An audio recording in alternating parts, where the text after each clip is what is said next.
On recommence. Allez Claudine, tranquille, pas de stress. 3, 2, 1, c'est parti. L'univers du conte est imaginaire, alors que celui de la biologie, lui, est bien réel.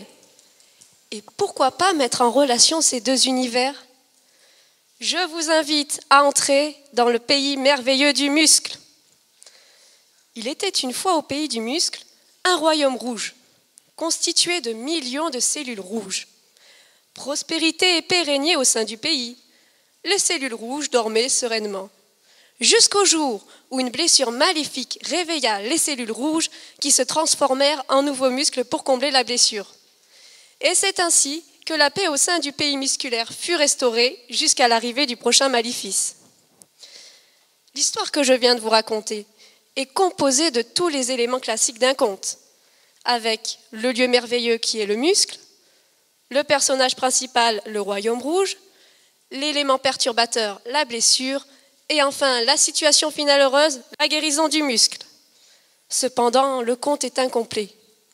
En effet, mes recherches ont permis d'identifier un nouveau protagoniste qui joue un rôle important dans la guérison du muscle.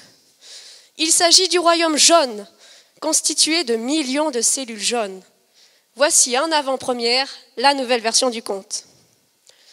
Il était une fois au pays du muscle un royaume rouge et un royaume jaune qui dormaient sereinement chacun de leur côté, lorsque soudain une blessure rompit leur profond sommeil. Alors les deux royaumes s'unirent pour vaincre le maléfice. Grâce à un pouvoir magique des cellules jaunes, la transformation des cellules rouges en nouveaux muscles fut bien plus puissante. Malheureusement, le royaume jaune était touché par une malédiction qui obligeait les cellules jaunes à se transformer en graisse en cas de crise et perturbait alors la guérison du muscle.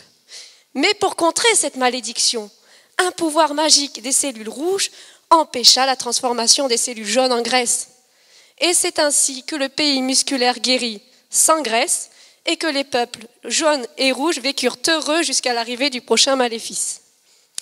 Voilà une histoire qui se termine bien.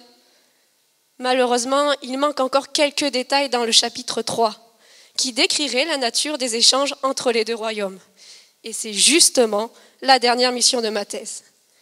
J'espère que grâce à ces informations supplémentaires, vous pourrez retrouver les histoires merveilleuses des cellules jaunes et des cellules rouges, non pas dans un livre de contes, mais plutôt dans une revue scientifique. Merci.